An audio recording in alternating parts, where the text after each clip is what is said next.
ወርሃ ታኅሳስ 1953 ዓ.ም በኢትዮጵያ ታሪክ ለየት ያለ ክስተት አስተናግዶ ያለፈ ወር ነው።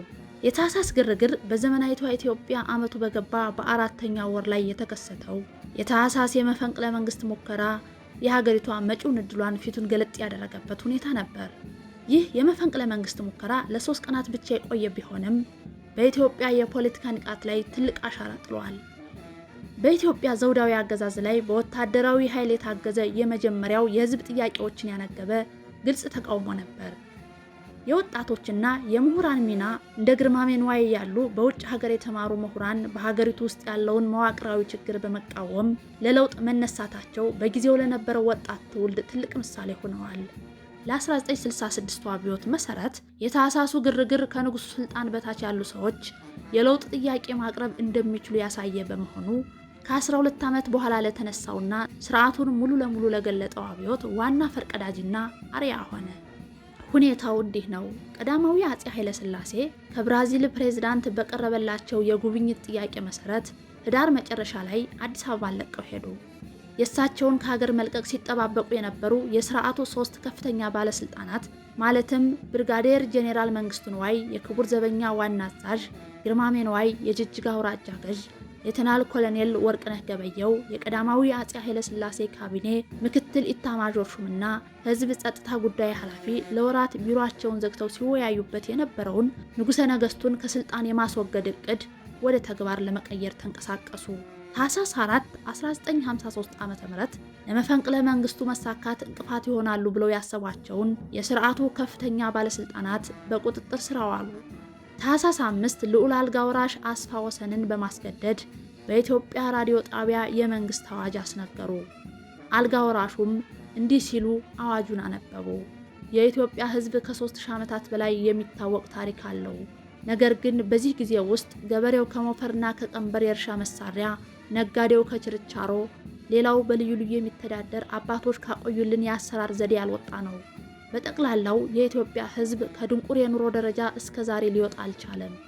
የአስተዳደር አመራር ዓላማም ህግንና ስርዓትን መሰረት አድርገው ህዝብን መበደያና መጨቆኛ አይነት መሳሪያ ሆኖ ቀረ እያሉ የስርዓቱን አስከፊነትና የለውጡን አስፈላጊነት አስረግጠው ተናገሩ። አያይዘውም እንዲህ ሲሉ ስለ ራሳቸው አዲስ በተቋቋመው መንግስት ውስጥ እንዴት ህዝብን ሊያገለግሉ እንደተዘጋጁ ተናዘዙ። ከዛሬ ጀምሮ በሀብት በኩል እንደ አንድ ኢትዮጵያዊ ሁኜ በሚቆረጥልኝ ደሞዝ ብቻ በስልጣኔ እውነተኛውን ህገ መንግስት መመሪያ በማድረግ ሀገሬንና የኢትዮጵያን ህዝብ ፍጹም በሆነ ቅን ልቦና ለመስራት ወስኛለሁ። አክለውም ህዝቡ አዲስ ከተቋቋመው መንግስት ጎን እንዲቆም ጥሪያቸውን እንዲህ ሲሉ አስተላለፉ። አዲስ የተቋቋመው የኢትዮጵያ ህዝብ መንግስት በኔው በራሴ በጦር ክፍሎች፣ በፖሊስ ሰራዊት፣ በተማሩ ወጣቶችና እንዲሁም በኢትዮጵያ ህዝብ የተደገፈ ስለሆነ ስለዚህ የሚደረገው ሹምሽር ሆነ ስራው ማንኛውም አይነት ውሳኔ የጸና ይሆናል። የኢትዮጵያ ህዝብ በዓለም ህዝብ ፊት ተገቢ የሆነውን ግርማ ሞገስ የተጎናጸፈ ክብር የሚያስገኝልህ ታሪክ መሆኑን አውቀህ ህብረትህ ከብረት የጠነከረ ይሁን ሲሉ የሞትን ምኛ ያለን ምኛ አይነት ንግግራቸውን አሳረጉ። ታኅሳስ 6 የኢትዮጵያ ኦርቶዶክስ ተዋሕዶ ቤተክርስቲያን ፓትርያርክ ብፁዕ አቡነ ባስልዮስ መፈንቅለ መንግስቱን በመቃወም ለህዝቡ እንዲህ ሲሉ መልእክታቸውን አስተላለፉ። የኢትዮጵያ ህዝብ ሆይ በሃይማኖታችሁ በቃል ኪዳናችሁ ጸንታችሁ ቀዳማዊ ኃይለ ሥላሴን ብቻ እንድታገለግሉ ከሃዲ የሆኑትን ወንበዴዎች እንዳትከተሏቸው በተሰጠኝ የሃይማኖት አባትነትና ስልጣን መሰረት አውግዣችኋለሁ ሲሉ ህዝቡ የንጉሱን ዘውድ እንዲጠብቅና ከንጉሱ ጎን እንዲቆም የሚጠይቅ ወረቀት በአውሮፕላን አዲስ አበባ ላይ ተበተነ። ታኅሳስ 7 እና 8 በለውጥ ፈላጊ የክቡር ዘበኛ ጦር አባላትና በቀዳማዊ አፄ ኃይለ ሥላሴ ዙፋን ደጋፊ የምድር ጦር አባላት ከፍተኛ ውጊያ በአዲስ አበባ ተደረገ። አዲስ አበባ ቀውጥ ሆነች። የጦር መኪናዎች ከተማዋን ወረሯት። የከተማዋ መድመቂያ ወይዛዝርት ከከተማው ተሰወሩ። በምትኩ መለዮ ለባሽ ወታደሮች ከነሙሉ ትጥቃቸው ከተማዋን ሞሏት። እምብዛም በህዝቡ የማይታወቀው የጦር አውሮፕላኖች ከተማዋን ፋታ ነሷት። አዲስ አበባ ተጨነቀች። ከ1929 የፋሽስት ጭፍጨፋ በኋላ በድጋሚ አዲስ አበባ በጭንቀት ተወጠረች። በመጨረሻም ውጊያው በንጉሱ ዙፋን ደጋፊዎች ድል አድራጊነት ተጠናቀቀ። የመፈንቅለ መንግስቱ ሙከራም ሙሉ በሙሉ ከሸፈ። የመፈንቅለ መንግስቱ ዋና ተዋናይም ዓላማቸው እንደተጨናገፈ ሲረዱ ከአዲስ አበባ ለመሰወር ሙከራ አደረጉ። ታኅሳስ 9 ንጉሠ ነገሥቱ የብራዚል ጉብኝታቸውን አቋርጠው በአስመራ በኩል አዲስ አበባ ገቡ። በስልጣን ዘመናቸው ለሁለተኛ ጊዜ ከስልጣን ከተወገዱ በኋላ በድጋሜ ወደ ዙፋናቸው ተመለሱ። ከቤተ መንግስታቸው በመሆን በኢትዮጵያ ራዲዮ ጣቢያ በኩል አለን ወደ ዙፋናችን በሰላም ተመልሰናል አሉ። ታማኝ ሆነው ዘውዱን ለጠበቁ ሁሉ የምስጋና መልእክታቸውን አስተላለፉ። ታኅሳስ 10 የመፈንቅለ መንግስቱ መሪ ሌተናል ኮሎኔል ወርቅነህ ገበየሁ ለትንሽ ቀናት በአዲስ አበባ ቀጨኔ መድኃኔዓለም አካባቢ መደበቅ ቢችሉም በመጨረሻ ለጦር ሰራዊቱ በደረሰው መረጃ በከበባ ስር ዋለ።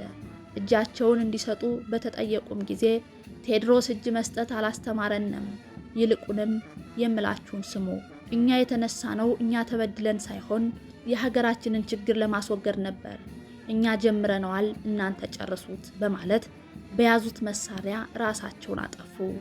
የዳግማዊ ቴዎድሮስ ልጅ ሌተናል ኮሎኔል ወርቅነህ ገበየሁ።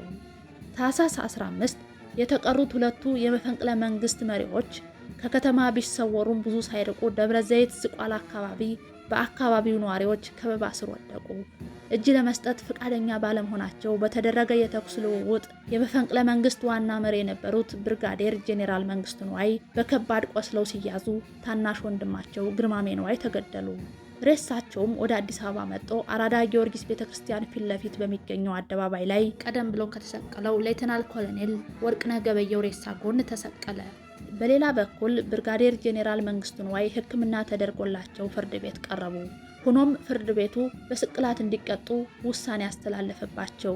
ይግባኝ እንዲሉ በተጠየቁበት ወቅት ለችሎቱ ታሪካዊ ንግግር አደረጉ።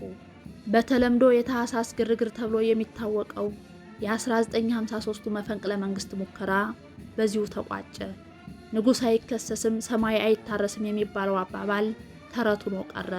ንጉሱም ይከሰሳል ሰማይም በመብረቅ ይታረሳል የሚሉ መፈክሮችን በማስተጋባት ጀመሩ። ልክ ይህ ከሆነ ከ13 ዓመታት በኋላ ንጉሠ ነገሥቱ ከስልጣናቸው ወረዱ። ሆኖም ከታኅሳስ ግርግር በኋላ ከአንዴም ሁለቴ የስርዓት ለውጥ ቢደረግም የታሰበው የህዝቦችን መሰረታዊ ጥያቄ መመለስ ተስኖት በተቃራኒው በጥቂት የስልጣን ጥመኞች ተጠልፎ ለጥቂት ግለሰቦች የሀብትና የስልጣን ጥም ማርኪያ ውሏል።